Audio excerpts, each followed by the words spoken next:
Mga opisyal, mga sanggay ng Amerika ngayon naghalat po ang napakaraming pasabog, impormasyon tungkol nga po sa pangyayari doon po sa pagsalakay ng Hamas sa Israel na ngayon mga sanggay. Ito po yung putok na balita sa buong mundo. Ano ba ang nangyari? Sino nga ba ang mastermind o nasa likod na nagpondo sa pag-atake sa Israel?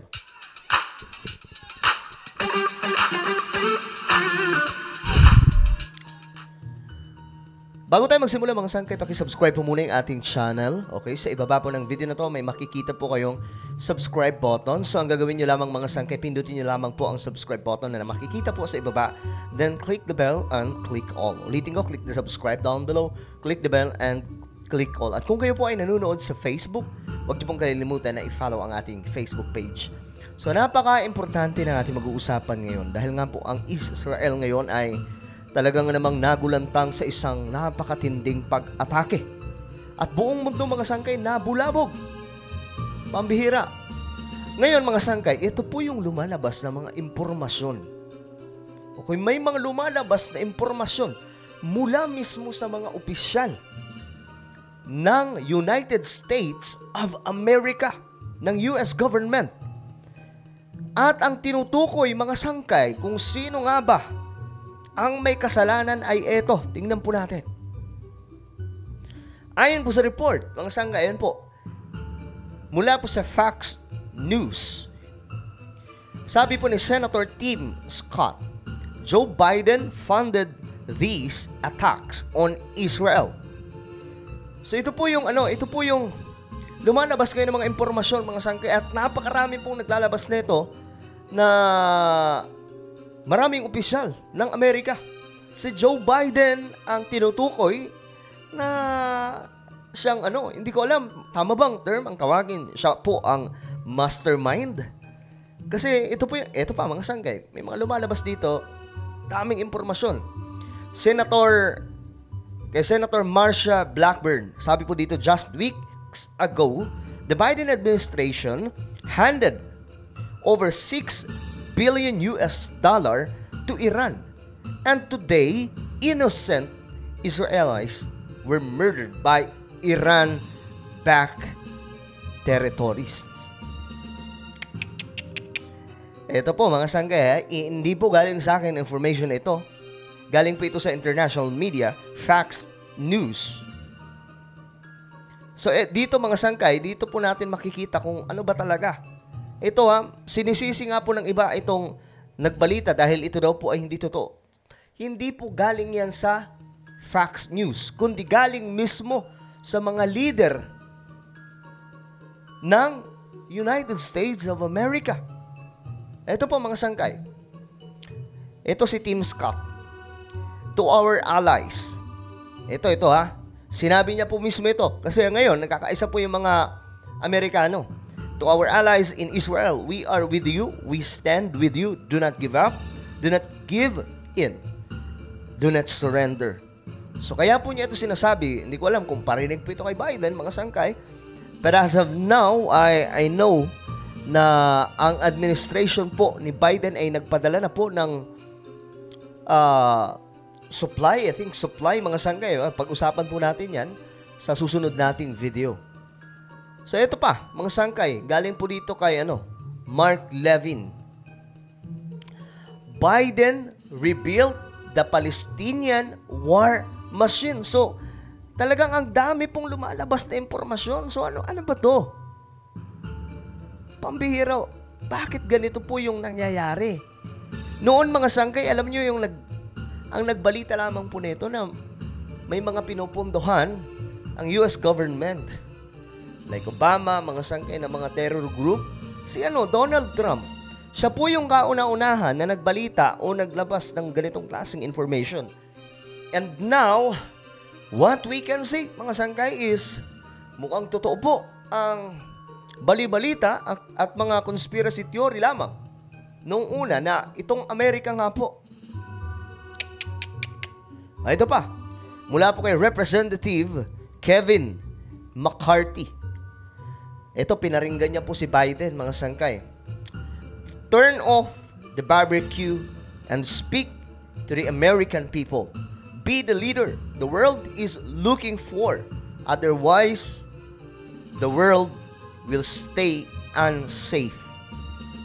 So mga sangkay, kaya po niya ito nasabi dahil nga po itong si Biden ay bagamat nagkaroon po siya ng pagkukundina sa ginawa nitong Hamas, pero wala po siya ditong mabigat na salita na sinabi. At dito po mga sangkay, palaisipan po talaga.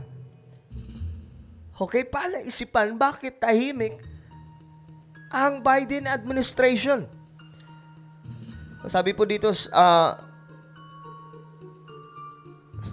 ito, basahin po natin. Biden $6 billion ransom payment to Iran fuels their terror machine. Ito sila. Ito po mismo yung lumalabas na mga balita ngayon, mga sangkay kasi. The Biden administration has reached a dangerous deal with Iran to release 5 American hostages in exchange for 5 Iranians held in US jails and at least $6 billion of Iranian assets frozen in South Korea. So ano yun, mga sangkay? Ito bang sinasabing ransom ay ito yung ginamit, mga sangkay, sa isa pong pambihirang pag-atake doon po sa Israel? At alam nyo, mga sangkay, sobrang, I know naman, ang Israel ay hindi pababayaan ng Diyos. Dahil yan nga po ay bayan ng Diyos. Kahit po binitray nila si Jesus Christ at hindi nila tanggap as a Messiah. And until now, they are just waiting sa sinasabing Messiah na maghari sa Israel. So they betrayed Jesus. Pinapako sa krus. That's why, mga sangkay, nagkaroon po ng church.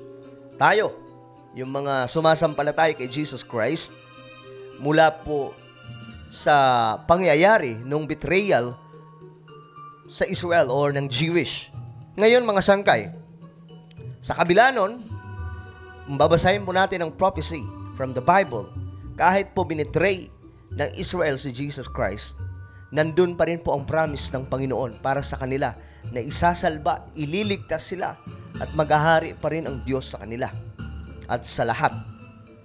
But, mga sangkay, ito po ay nasa proseso.